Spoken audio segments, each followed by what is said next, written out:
যে দল থেকে এসেছি, আমি যে দল ধারণ করি সেই দলের চেয়ারম্যানের নাম হচ্ছে জনাব তারেক রহমান।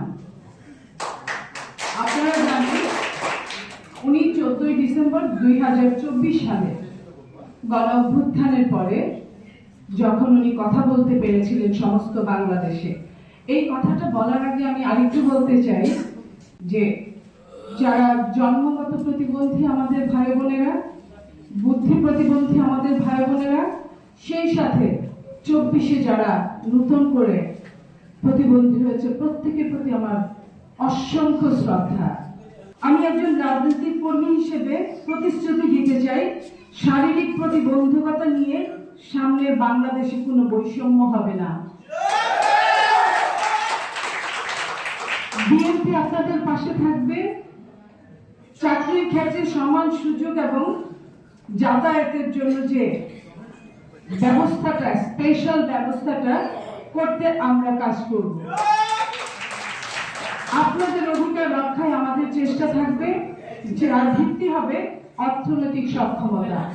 বাংলাদেশ জাতীয়তাবাদী দল অতীত প্রতিবন্ধীদের সাথে ছিল, সেই অতীতের কথা অনুযায়ী প্রতিবন্ধীদের ভাতার ব্যবস্থা করেছিল 2001 সাল থেকে।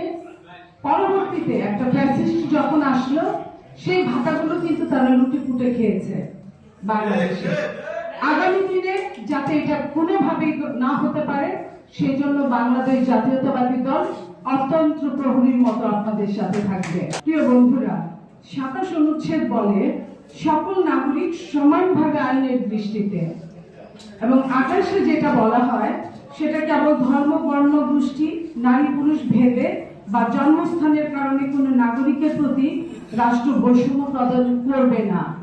সেই জায়গা থেকে আমি বলতে চাই, অবশ্যই প্রত্যেকটা প্রতিবন্ধী, যদি সে বুদ্ধি প্রতিবন্ধী না হয়, স্পেশাল বিসিএস এর অধিকার সবার আছে। শুধুমাত্র স্পেশাল বিসিএস না, আমি আবারও বলছি, সাধারণ বিসিএস এর পরীক্ষা দেওয়ার অধিকার প্রত্যেকটা, একমাত্র বুদ্ধি প্রতিবন্ধী ছাড়া প্রত্যেকের আছে। আমি যতবার ঢাকা বিশ্ববিদ্যালয়ের বিভিন্ন প্রোগ্রামে এসেছি, তার সিংহভাগ আমি দেখেছি, আমি যখন স্টাডি করেছি তখন থেকে এখন পর্যন্ত দৃষ্টি প্রতিবন্ধীরা এগিয়ে আছে। আমরা কিন্তু দৃষ্টি প্রতিবন্ধীদের মতো অন্য প্রতিবন্ধীদের কথা শুনতে চাই, তাদের হয়েও কাজ করতে চাই, তাদের জন্য কাজ করতে চাই। আমাদের এই সন্তানরা হচ্ছে পিছিয়ে পড়া সন্তান, তাদেরকে এগিয়ে নেওয়ার জন্য শুধু 10টা আমরা শর্ত দিব, সেই শর্ত পালনের মতো কিন্তু আমাদের কাজ করতে হবে, যোগ্যতা থাকতে হবে, কাজ ছিনিয়ে আনতে হবে।